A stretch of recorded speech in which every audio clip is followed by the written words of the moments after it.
लक्ष्मीच्या पावलांनी या मालिकेच्या 17 जानेवारीच्या भागामध्ये सोहम सांगत असतो, आपण तुझ्या घरात जाऊन मुंडवळ्या आणि फेटे बघूया का? कला सांगते, नाही, माझ्या घरात खूप गडबड आहे आणि मुंडावळे फेटे इथे नाही आहेत. मी मुंडावळे फेटे डायरेक्ट तुझ्या घरी पाठवून देते. यावरती आता सोहम जायला निघतो, पुन्हा रिटर्न येतो. कला थोडीशी गडबडते. सोहमला काही संशय आलाय का असा तिच्या मनात विचार येतो आणि ती म्हणते, काय झालं सोहम? सोहम म्हणतो, काही नाही, तुझ्या हे मुंडावळ्या आणि आता फेट्यांचे पैसे देण्यासाठी मी इकडे आलोय. कला सांगते, नाही, ते सध्या काही पैसे वगैरे देऊ नको, पैशाचं आपण नंतर बघू. असं म्हणत ती आता सोहमला तिकडून पाठवते आणि तितक्यात तिला आता मात्र संगीताचा कॉल येतो. संगीताचा कॉल आल्यावरती कला ताबडतोब मेहंदी आणायला निघते. तोपर्यंत इकडे नैना बाहेर जाण्यासाठी निघालेली असते. तेव्हा तिला संगीता अडवते आणि म्हणते, आत्ता नव्या नवरीने कुठे जायचं नाही.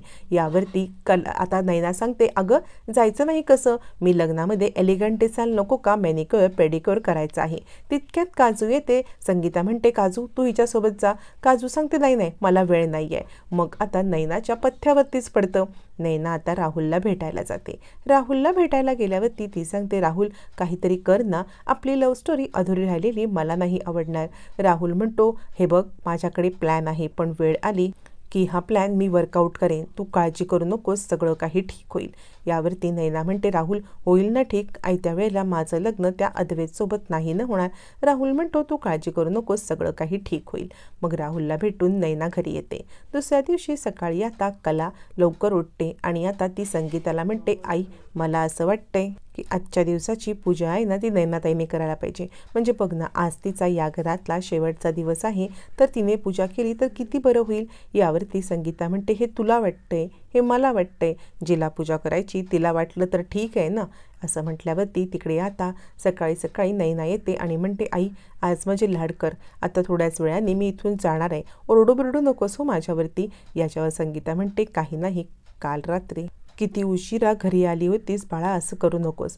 नैना म्हणते, काळजी करू नकोस, मी आजपैकी लवकर आंघोळ करते मस्तपैकी आणि देवपूजा करते. संगीता विचार करते, अरे देवा, हे भूत कुठं उगवलं? आणि ती कलाला म्हणते, काय गं, म्हणजे घटकेत भूत, घटकेत सूत, काय हिचं कळत नाही बाबा. कधीतरी चांगली वागते, कधीतरी तिला फेफरं येतं. संगीताला मोठं आश्चर्यच वाटतं. कला सांगते, आई तू काळजी करू नकोस, सगळं काही ठीक होईल.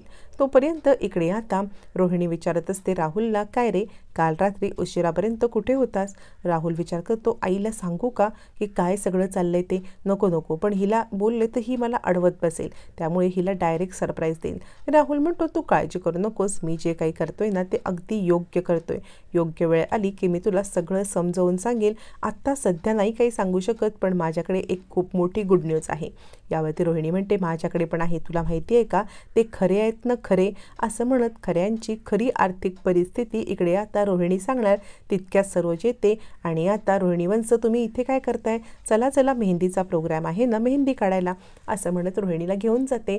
मग आता खऱ्यांची आर्थिक परिस्थिती डाऊन आहे, ते गरीब आहेत, हे सगळं राहुलला सांगायचं राहून जातं आणि राहुलसुद्धा मी नैनासोबत लग्न करणार आहे पळून, हे पण सांगायचं राहून जातं. या दोघांचं एकमेकांबद्दल न बोलणं यामुळे खूप मोठा गोंधळ होणार असतो. इकडे आता कला सांगत असते, नैनाताई आज तुझी मेहंदी आहे, छानपैकी तयार हो ना.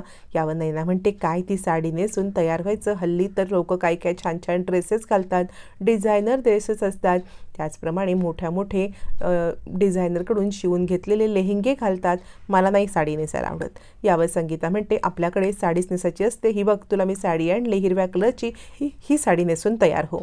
आणि कला, हा बघ तुला परकर पोलका आणलाय. त्यावरती नैना म्हणते, हा लेहेंगा हा किती एलिगंट आहे. संगीता म्हणते, नाही हा मी कलेसाठी आणलाय. यावरती नैना सांगते, हे बघ कला, माझी साडी तू नेस आणि तुझा लेहेंगा मी घालते. यावरती संगीता म्हणते, हे थेर आपल्याकडे चालणार नाहीत, तुला तर साडीच नेसायला पाहिजे. पण नैना कुठली ऐकायला. नैना सांगते, काहीही झालं तरी मला हा लेहेंगाच घालायचा आहे. असं म्हणत ती आता कलाचा लेहेंगा घेते आणि आपली साडी कलाला नेसायला देते. पुन्हा एकदा नियतीने संकेत दिलेला असतो. नवऱ्या मुलीसाठी आणलेली साडी घालून आता कला मेहंदीला बसणार असते आणि हातावरती नवऱ्या मुलाचं म्हणजे अद्वैतचं नावसुद्धा काढलं जाणार असतं आणि खूप मोठा योगायोग घडणार असतो. तोपर्यंत इकडे आता दिनकर हिशोब करत असतो आणि तो सांगत असतो, हे बघ हा इतका खर्च कागदावरती झालाय, कसा काय पुढचा खर्च पार पाडायचा? यावर संगीता म्हणते, करायला तर पाहिजे ना, एवढ्याच ह्याच्याने तुम्ही लगेच घाबरलात कसे? यावरती दिनकर म्हणतो, हे बघ मी 15 किलो बुंदीच्या लाडवाची ऑर्डर दिले, मिठाया काय नको, अजून हवेत तर 5 किलो लाडू वाढवतो. लोकांना द्यायला वगैरे लाडूच वापरायचे आणि मिठाई म्हणून सगळीकडे लाडूच द्यायचे.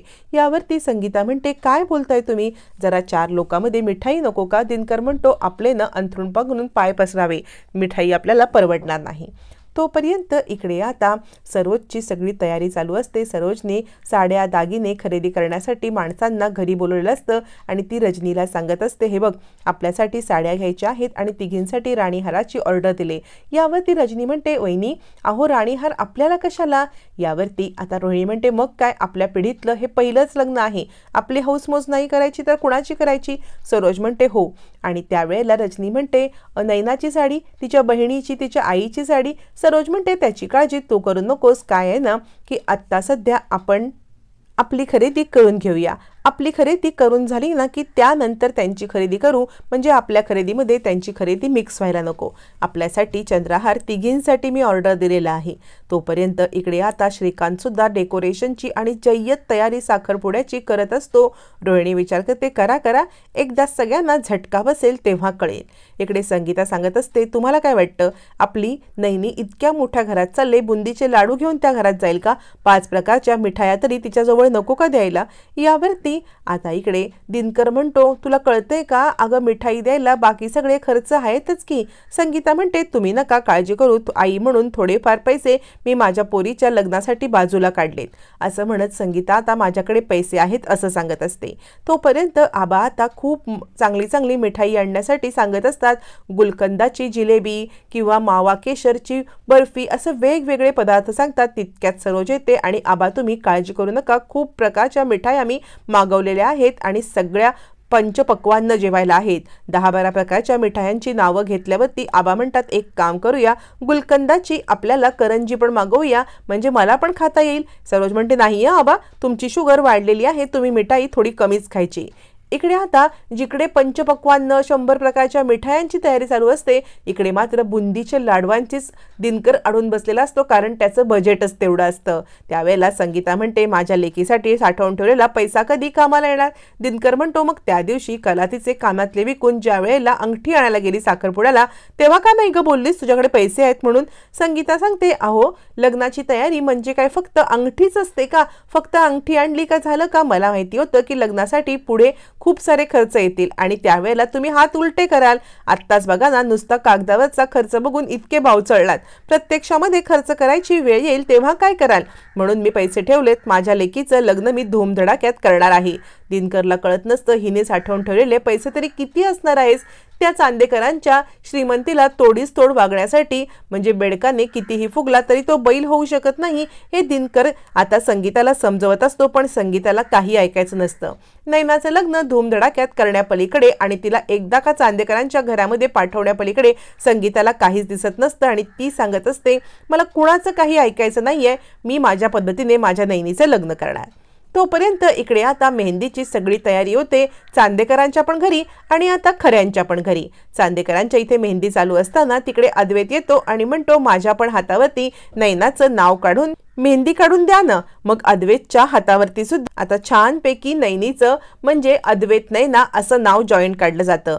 इकडे तेच खऱ्यांच्या घरी सुद्धा चालू असतं. त्यावेळेला छानपैकी साडी नेसून कला समोर येते, कारण नैनाने तिचा लेहंगा घातलेला असतो आणि नैनासाठी आणलेली साडी कलाने नेसून अगदी नव्या नवरीसारखी दिसत असते.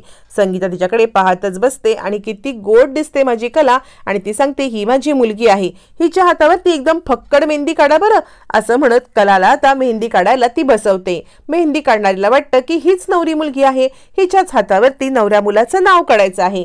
इकडे आता अद्वैतच्या हातावरती मेहंदी काढायला बसवलेलं असतं. आता अद्वैत सांगत असतो, नैनाचं नाव माझ्या हातावरती काढा. मग अद्वैत नैना असं छानपैकी नाव काढलं जातं. तोपर्यंत कलाची काहीतरी गडबड असते, तिला कोणी काय विचारत असतं, तिला उसंतच नसते. मेहंदी काढायला बसलेल्या कलाला कोणीतरी आवाज देऊन काहीतरी विचारतं. तोपर्यंत मेहंदी काढणारी विचारते, नवऱ्या मुलाचं नाव काय? कलाला वाटतं जस्ट ती असंच विचारत असेल, त्यावरती कला सांगते अद्वैत. अद्वैत म्हटल्यावरती कला इकडे बघत तोपर्यंत त्या मुलीने हातावरती अद्वैत नाव लिहून मोकळी झालेली असते. आता मात्र इकडे कला हे पाहत बसते, हा कुठला संकेत? आतापर्यंत देवी आईने खूप संकेत दिले आणि हा शेवटचा संकेत. उद्याचा साखरपुडा झाल्यावरती परवा होणारं लग्न मात्र कला आणि अद्वैत यांचं होणार असतं.